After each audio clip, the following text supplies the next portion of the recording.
Hey everybody, it's your boy, and today's video is going to be about bootlickers, bots, and paid shills, because during this whole COVID-19 pandemic, which is now endemic, I've seen a lot of propaganda. Now, there is the overt propaganda you'll see on TV or on advertising screens in whichever country you happen to be in. In particular, one advert that stands out for me that I've seen over and over again is that COVID-19 is basically like smoke. So like when you breathe in the air and you exhale the carbon dioxide, the particles are being released and it's like a jet of smoke that you can't see.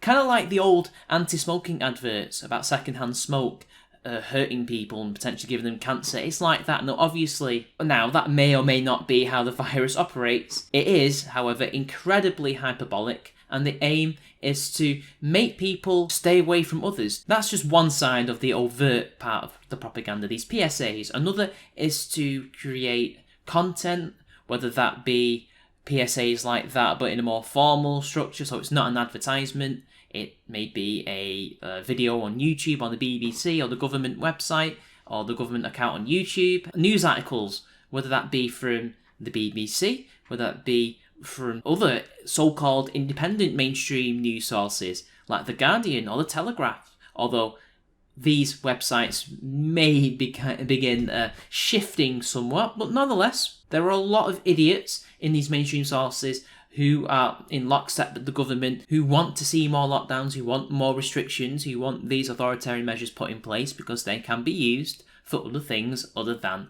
a pandemic.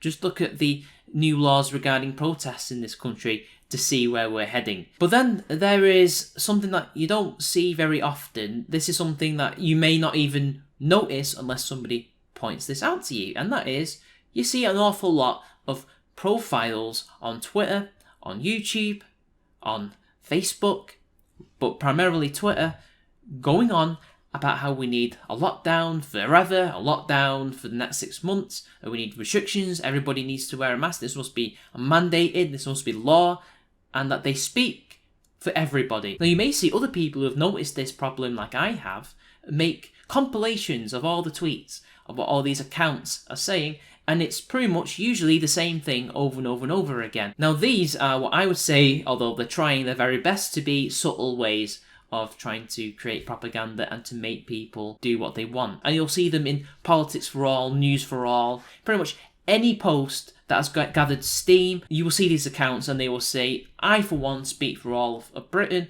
when I say that we must have a lockdown. Now all these accounts will follow the same template. Not only do they say the same things over and over again, but they look exactly the same. They will pretend to be football fans or football fan accounts. They may pretend to be a certain type of person. Maybe they might look a bit working class. They might look a bit middle class. All they're trying to do is trying to create an account that they think the average Briton looks like, or what the average Frenchman looks like, or what the average German looks like, or what the average American looks like. Because I guarantee you, the British government, if it is them who's organising this, or if it's a think tank, they're not the only ones doing this. It will be other governments in other countries and other think tanks in these countries also that are doing this very same thing. Now it's not working, at least the internet side of things, because some people may think they're legitimate people, or maybe there are legitimate people that work in these profiles, and they get ratioed constantly. You will not see a post that these bots or paid trolls post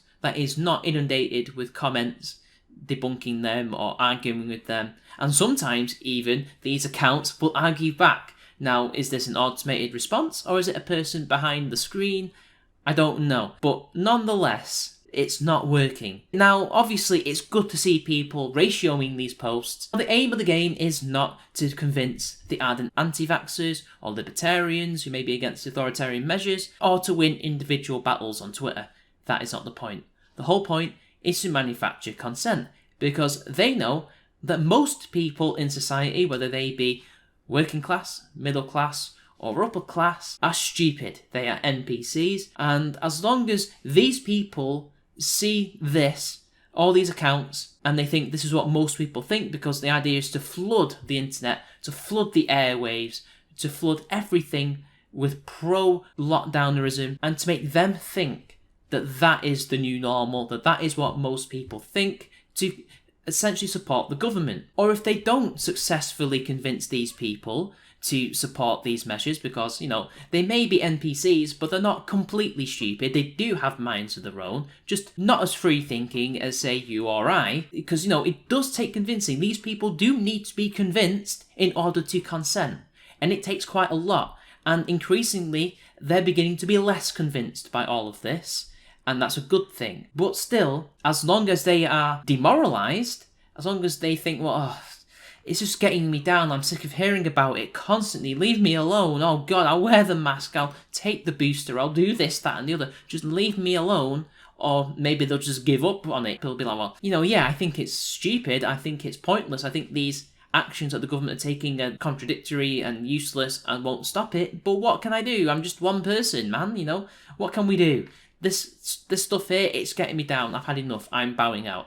As long as that happens, and they just are docile and do nothing, even if they think deep inside their hearts it's crap, that's good for the government. That's the propaganda doing its job, and that's what it's there to do, primarily. It's not there to convince me or you. It's not there to even necessarily convince the NPCs, because even they are now becoming sceptical. The masked man isn't entirely a mindless automaton, he's just more collectivist than you or I, essentially. As Jose Ortega y Gasset would say. As long as they are demoralised, as long as they don't do anything against the government, as long as they accept this new normal that they know is not normal, because they're just passively giving their consent, that's enough. And they will do this as long as they can to make sure that this stays this way. Until, as I keep saying in my videos about all of this, everybody says no, and we start living life the way that we want to live our lives, because you see a lot of people, these are the demoralised people, who go on about how I wish I could live my life the way I could pre-2019. I wish I could just go back to those days and just be free again. Even though we weren't really free, because this is another issue, and that is nostalgia. Nostalgia, which is, I guess, another video entirely, which I could do, is a drug. And it can affect your mind and affect your reasoning, and it can make you wistful. And potentially, if exploited correctly, demoralise you. And that's what they're playing on. These people are not going to do anything because they're wistful and reminiscing about the good old days, even though they are the same people that would have been complaining about the erosion of their rights previously. They didn't do anything back then, they're not going to do anything now. And that's good for the government. When really what we should be doing, and what I think a lot of people are trying to do, is to just live life like it was back then anyway. Because a law is only a law if you follow it. And if you don't follow these mandates and laws, then they have no power, they are unenforceable, and there's nothing the government or the police can do, because they can't arrest 60 to 70 million people in the whole country, can they? Become ungovernable, in the literal sense of that phrase. You need to be. It's the only way, really, that you can even begin to fight back against all this madness. To live life as if nothing had changed, and encourage other people to do so. And then eventually, the rest of society will have to adopt what you're doing, because, well, they don't want to look like idiots. The government can't arrest you all, and before you know it, things will slowly start to get back to normal, if, of course, this positive outcome starts to happen. The only other alternatives is to try and get somebody to replace Boris in the Conservative Party who will end all of this, and that doesn't seem very likely despite him being on his last legs, because we don't know who's going to replace him. We don't have a clue. The grass is always greener, as they say. Or another general election. Who do we have who can end all of this? All the alternative parties are useless for the most part, or they're growing in stature slowly but surely. The only other alternatives are Labour, who are pro-lockdownerism and authoritarian anyway, and nobody wants to vote for them besides that. And the Lib Dems, who are just as bad as Labour, but they're against further restrictions. But you don't know once they get into power, because the Liberal Democrats, if anybody remembers 2010, are a bunch of just opportunists. They will say one thing and then do another. So ultimately, it's down to us, the people, to not consent anymore. And slowly but surely, I think it's happening.